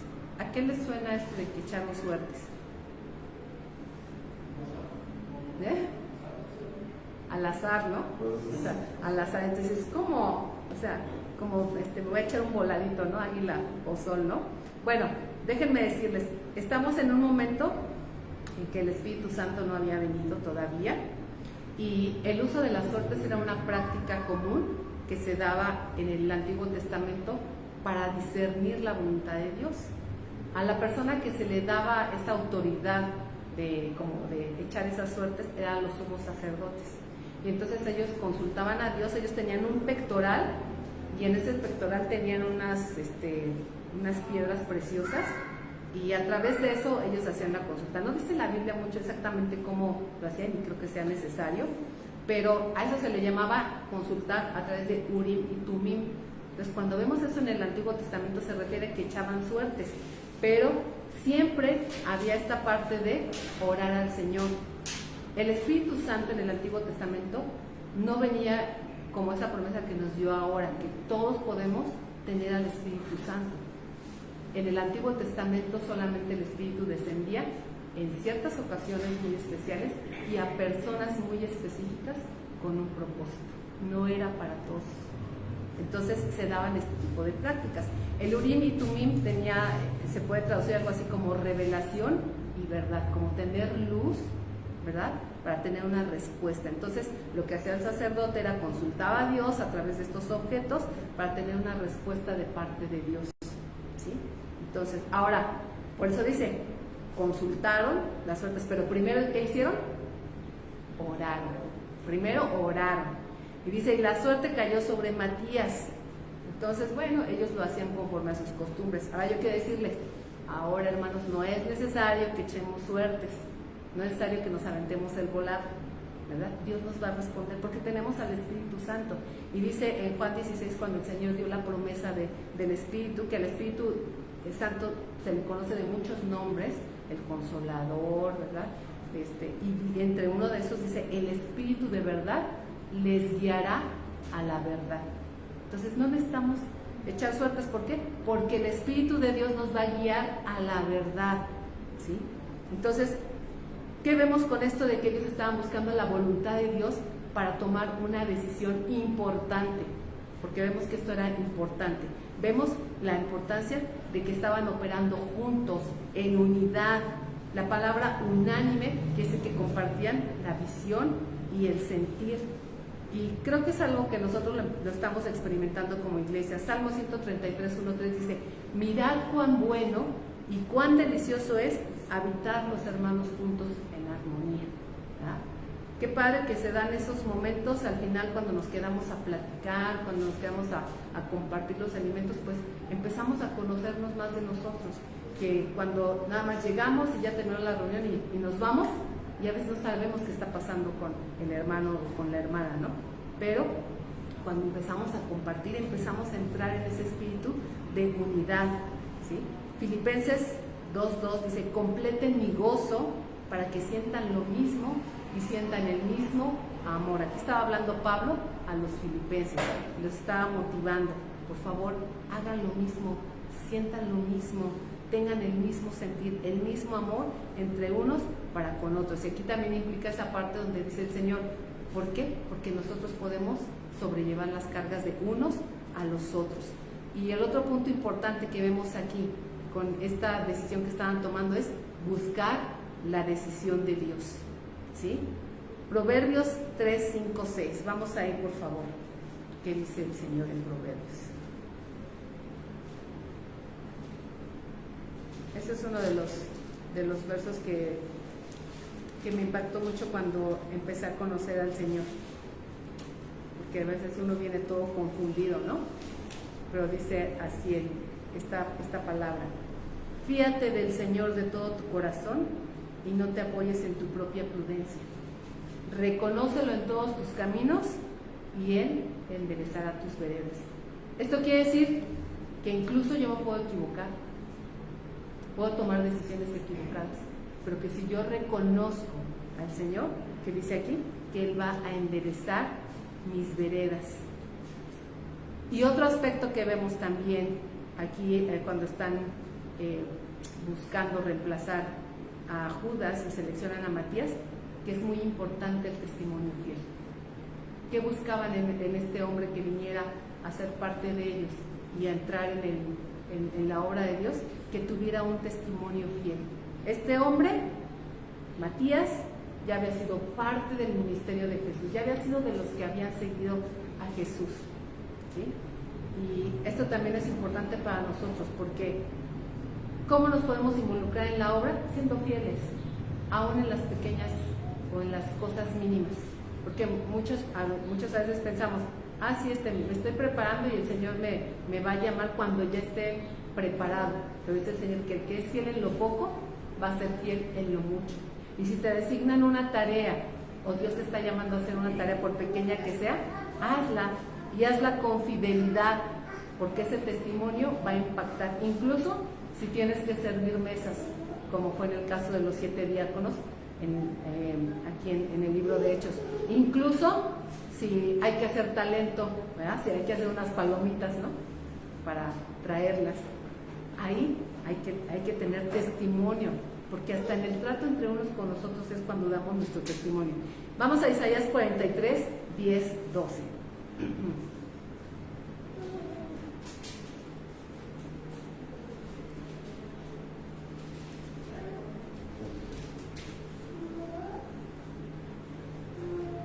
Dice, ustedes son mis testigos, dice el Señor, y mi siervo que yo escogí, para que me conozcan y crean y entiendan que yo mismo soy. Antes de mí no fue formado Dios, ni lo será después de mí. Yo, Jehová, y fuera de mí no hay quien salve. Yo anuncié, salvé, hice oír, y no hubo entre vosotros Dios ajeno. Ustedes son mis testigos, dice Jehová, que yo soy Dios. Nosotros somos los testigos de Dios, ¿sí? No los testigos que hemos escuchado por ahí, ¿no? Sino testigos de lo que Dios nos está llamando a hacer, de lo que Dios hace en nuestra propia vida. ¿Y cómo? A través de la palabra. Timoteo también exhortó a los demás, Pablo exhortó a Timoteo, y le dijo así: lo que has oído de mí ante muchos testigos, encarga a hombres fieles. ¿Qué necesitamos ser? Hombres y mujeres fieles. Hombres y mujeres fieles para estar involucrados en la obra del Señor. Hombres y mujeres fieles para que la iglesia crezca y tener la visión y amar el lugar también donde nosotros estamos, ¿sí? Entonces, ¿Qué podemos aprender de esto que estamos viendo el día de hoy? Bueno, lo importante que es cultivar la disciplina de oración comunitaria entre nosotros, que perseveremos en oración, perseveren en oración velando en todo tiempo con acción de gracias. Y yo sé que nosotros somos una iglesia que, bueno, pues estamos levantando eso, nuestros tiempos de oración, pero Dios quiere que vayamos a más. Ya tenemos un grupo de oración, pues que formemos quizá más grupos de oración, que cuando estamos aquí en la reunión, los días que nos reunimos, tengamos esos tiempos de oración juntos para poder tener esos tiempos de culto, de servicio, de enseñanza de la palabra, tener nuestras veladas de oración. Yo sé que ha sido complicado por el espacio, pero estamos pensando que ya lo vamos a poder hacer pronto porque vamos a tener habilitado nuestro lugar, ¿verdad? ¿Cómo podemos medir la perseverancia o qué ejemplo podemos tener de la perseverancia? ¿Saben que una gota puede perforar una roca? ¿Han visto esas formaciones en las rocas o en las cuevas o en las cavernas, como en estas grutas de Pentón o algo así? Hay formaciones de estalactitas, que son las que bajan así, que son formaciones pues calcificadas, y están las estalactitas, ¿no?, que van de abajo hacia arriba. Esa es agua que está penetrando por arriba de esas grutas, y esa agua está penetrando, es agua que tiene calcita, y eso es lo que hace que ese goteo que está ahí se vaya calcificando, que se vaya endureciendo, y entonces las que quedan colgando son las estalactitas, pero hay unas que caen directo al suelo y entonces ahí se van formando hacia arriba. Esa es la perseverancia, porque estas formaciones rocosas de estalactitas y estalagmitas les llevan años, o sea, podríamos decir que hasta siglos para que se formen, ¿no? Yo digo, eso es ser perseverante, eso es ser constante. ¿Quién puede decir que una gotita puede formar eso? Una roca tan dura y que tenga un crecimiento después de tanto tiempo, a eso le podríamos llamar perseverancia, ¿no? Y, ¿saben? Nuestras oraciones pueden ser pequeñas, o nos pueden parecer pequeñas o insignificantes como esas gotitas de agua, pero si nosotros nos unimos como iglesia, si nos fortalecemos día tras día, vamos a ser capaces de perforar situaciones que sean difíciles. Vamos a ser capaces de que se forme una respuesta allí, que haya un milagro, una respuesta poderosa para lo que estamos nosotros viviendo, ¿sí? Entonces tenemos que perseverar, así como esta comunidad comenzó en el aposento alto, perseverando en oración, y esta persistencia es lo que preparó el camino para que viniera el derramamiento del Pentecostés, que eso es lo que viene a continuación. Entonces nosotros necesitamos preparar también ese camino para ser llenos del Espíritu Santo. Yo no sé qué piensen ustedes, muchos dicen, bueno, es que eso del derramamiento del Espíritu Santo ya pasó, eso fue en otros tiempos, eso fue nada más para el periodo de la iglesia. Pero lo cierto es que la promesa del Espíritu la dio el Señor Jesús y dijo, yo me voy, pero les dejo al Espíritu. Y el Señor Jesús no ha regresado, entonces quiere decir que el Espíritu Santo sigue estando con nosotros, solamente que no hemos aprendido a llegar a Él, no hemos aprendido a conectarnos al Espíritu, y tenemos que hacerlo, orando en todo tiempo, con toda oración y súplica en el Espíritu, velando en perseverancia, ¿sí? Tenemos, hermanos, que meternos en la palabra de Dios para que cada decisión que tomemos sea respaldada por Dios, y sí en lo personal, pero también como iglesia, porque deberíamos de juntos hacer ese consenso como lo hizo Pedro con esta comunidad de 120, diciendo, vamos a hacer esto porque el Señor nos dijo que viniéramos, que estuviéramos aquí, que perseveráramos en oración, y vamos a tomar esta decisión con esta persona, pero lo hizo con los demás, dándoles argumentos y base a través de la palabra de Dios. Y nosotros tenemos que aprender juntos a hacer consenso y tomar decisiones importantes. ¿Qué querrá Dios para Amistad Cuautitlán? ¿Qué querrá Dios? ¿Por qué nos puso en Amistad Cuautitlán? ¿Qué quiere con la gente que está alrededor? Dice el Salmo 119, 113, ordena mis pasos con tu palabra y ninguna iniquidad se señoree de mí. Bien dice la palabra, a veces nosotros no sabemos orar, y no sabemos orar y decimos, es que no sé qué es lo que el Señor quiere, no conocemos la voluntad. ¿Por qué? Porque no conocemos la palabra, porque como dicen ahí, no estamos en el mismo canal, ¿sí? Entonces, eso es importante, meternos más a estudiar la palabra de Dios, equiparnos más con las herramientas que Dios nos ha dado, aprender a interpretar la palabra, ¿sí? Y memorizar la palabra también es importante. Alguna vez yo les comentaba que a veces eso nos cuesta trabajo y sobre todo cuando somos adultos dices, no, es que memorizar ya no es para mí, eso es para los niños, o sea, yo ya no tengo eso. Pero les platicaba acerca de que las iglesias clandestinas en lugares, sobre todo en el Medio Oriente, ellos no tienen acceso a Biblias, no lo tienen. Y cuando llegan a tener acceso a una Biblia, para salvaguardar sus vidas, lo que ellos hacen es se memorizan las escrituras, se reparten, tú apréndete esto, tú apréndete esto, tú apréndete esto, tú apréndete esto. Y así es como comparten la palabra, memorizando la palabra. Y dan testimonios de que cuando alguno es agarrado y lo llevan a la cárcel, en la cárcel lo que hacen es que se ponen a escribir la palabra de Dios. Y entonces cuando llega otro, va a tener la oportunidad de leer el mensaje del Evangelio para su vida. Y hay gente que se ha convertido en esas cárceles a leer los mensajes que están en esas paredes. Pero la gente ahí no se cuestiona si puede o no puede memorizar. Ellos dicen, tengo que memorizarme la palabra. Estoy hablando de lugares como Irán, Turquía, China, donde no puedes tener una Biblia. Gracias a Dios nosotros tenemos acceso a una Biblia en estos días y con muchas versiones incluso para que podamos estudiar y muchas herramientas, diccionarios bíblicos, muchas cosas que nos pueden ayudar, hermanos. Entonces tenemos que meternos en eso.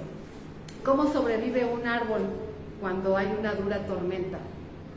Por sus raíces, hermanos. La palabra nos va a ayudar a nosotros a echar raíces y raíces profundas. Tú puedes ver un árbol altísimo y tú vas a decir, no, ese árbol no se va a caer. Pero si ese árbol no tiene raíces profundas, si no está cerca de un lugar donde haya agua y tome esa agua y pueda tomar nutrientes de esa tierra, entonces sus raíces no van a ser profundas, sus raíces van a ser cortas. Y cuando venga una tormenta, ese árbol se va a caer. Y así es nuestra vida. Yo debo de echar raíces profundas para que cuando venga una tormenta, eso no me va a tirar. Porque mis raíces profundas dependen del sustento de parte de Dios. Dice en la palabra que seremos como árboles plantados junto a corrientes de aguas, que da fruto en su tiempo, que su hoja no cae y que todo lo que hace prosperará. Y hay árboles que su hoja no cae, siempre está verde. Son árboles que se distinguen de los otros que les llaman árboles caducos. Y estos siempre están verdes en todo tiempo, ¿sí? Y fomentar el propósito en unidad y visión, ¿sí? Es decir, que nosotros estemos constantemente fortaleciendo esa visión, que ya la dije al principio, Juan 17:3, esta es la vida eterna, que te conozcan a ti, el único Dios verdadero, y a su Hijo Jesucristo, a quien has enviado. Vamos a preguntarnos, yo como cuerpo de Cristo, ¿qué puedo hacer para que se cumpla ese propósito en mi iglesia? ¿Qué puedo hacer? Y con eso vamos a caminar juntos, no separados, juntos, porque la iglesia se fortalece juntos. Yo a veces les digo, recordemos que el Señor Jesús viene por una iglesia, no viene por Pedrito allá, no viene por Juanita acá, no viene por Teresita de este lado, viene por una iglesia. Dice que Él espera encontrar una novia ataviada, lista, perfeccionada. Decía un predicador de hace mucho tiempo, que ya no existe, Derek Prince, decía, la novia de Cristo parece que está en bikini, todavía no está lista. Pero a nosotros nos toca, y yo les voy a decir una cosa, hermanos, hasta estamos viviendo tiempos emocionantes, porque yo no sé si ustedes lo han pensado, pero con todo lo que está aconteciendo en este mundo, somos parte de la generación que va a ver los acontecimientos finales. Quizá no todos, pero parte de los acontecimientos finales. Y deberíamos estar emocionados porque eso está sucediendo. A veces nos ponemos a ver lo negativo, no, que la ideología, no, que esto, que lo otro. Pero ¿saben qué quiere decir eso? Que las señales para que el Señor Jesús venga están cada vez más prontas, están más cercanas. Y si las antiguas generaciones de cristianos se emocionaban, hermanos, aquellos que ya pasaron y decían, el Señor Jesús está cerca, y predicaban de que la venida del Señor Jesús estaba cerca, si ellos lo hacían, ¿cuánto más nosotros no deberíamos de estar apasionados por eso y por hablar a otros de estos acontecimientos y por ser parte de estos acontecimientos? ¿Qué es la unidad de propósito? ¿Has visto las aves migratorias? Las aves cuando se trasladan de un lugar a otro, cuando es tiempo de frío y se van a otros lugares, ¿cómo vuelan esas aves en bandada? ¿Las has visto que vuelan como en una forma de V? Van esas aves así, en forma de V. O sea, van alineaditas, una al frente y van las otras a los lados laterales.